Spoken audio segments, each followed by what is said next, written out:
লোকসভায় জয়ী অথচ পুরসভায় ধরাশায়ী। লোকসভা ভোটে তৃণমূল ভালো ফল করলেও পুরসভা ভিত্তিক ফল যেন বারবার কাটা হয়ে বিচ্ছে শাসক দলের অন্দরে। আর তাকে কেন্দ্র করেই তৃণমূলের গোষ্ঠীদ্বন্দ্ব এবার প্রকাশ্যে চলে এলো পূর্ব বর্ধমানের কাটোয়ার দাঁইহাট পুরসভায়। তৃণমূলের পুরপ্রধানের অপসারণের দাবি তুললেন তৃণমূলেরই কাউন্সিলররা।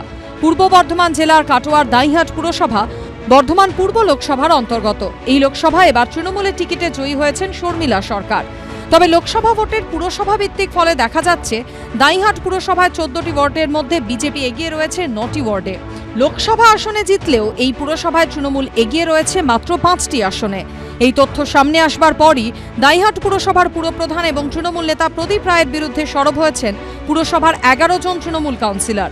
বৃহস্পতিবার একাধিক অভিযোগ নিয়ে পুরপ্রধানের অপসারণের দাবিতে পুর ও নগরোন্নয়ন মন্ত্রী ফিরহাদ হাকিমের সঙ্গে দেখাও করেন তারা। তাদের অভিযোগ, সিপিএম থেকে তৃণমূলে যোগ দেওয়া পুরপ্রধান বাকি কাউন্সিলরদের সঙ্গে দুর্ব্যবহার করেন। 11 জন তৃণমূল কাউন্সিলরের আশঙ্কা, পুরপ্রধান প্রদীপ রায়কে না সরালে 2026-এর বিধানসভা নির্বাচনেও দাঁইহাট পুরো এলাকায় তৃণমূল জিততে পারবে না।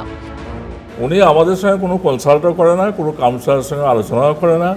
অফিসে 2-3টে কর্মচারীকে নিয়ে উনি অফিস চালান। ইনি কোনো ওয়ার্ডই উনি যাননি কো, তৃণমূলকে ভোট দেওয়ার জন্য উনি কারোর কাছে হাত পাতেননি কো, সেই জন্যে এখানে ভোটে পরাজয়। কিছু কিছু দেনা মিটিয়ে মানে 3 কোটি 3.5 কোটি টাকার উপর কাজ আমরা করেছি বিভিন্ন ওয়ার্ডে। এখন তাদের পছন্দসই কাজ হয়তো না হওয়ার জন্যই তারা এরকম বলেছেন বা বলছেন, তাদের কোনো জায়গায় তাদের স্বার্থে আঘাত লাগছে বলেই তারা করছেন।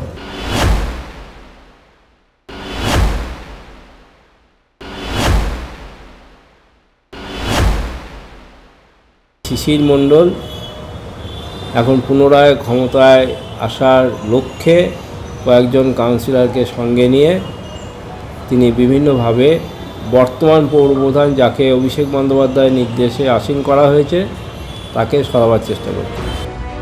এই বিষয়ে দাঁইহাট পুরসভার প্রাক্তন পুরপ্রধানের সঙ্গে যোগাযোগ করার চেষ্টা করা হলেও তিনি ফোন ধরেননি।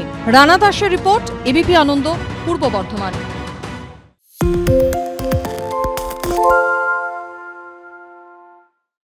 সত্য অন্তহীন, সত্যের খোঁজও তাই, সত্য সন্ধানে তাই আমরা অক্লান্ত, অকুতভয়। এবিপি আনন্দ নতুন ভাবনার প্রতীক, যা মনে মুক্ত, তথ্যে যুক্ত এবং যাবতীয় সীমানার বাঁধন থেকে মুক্ত।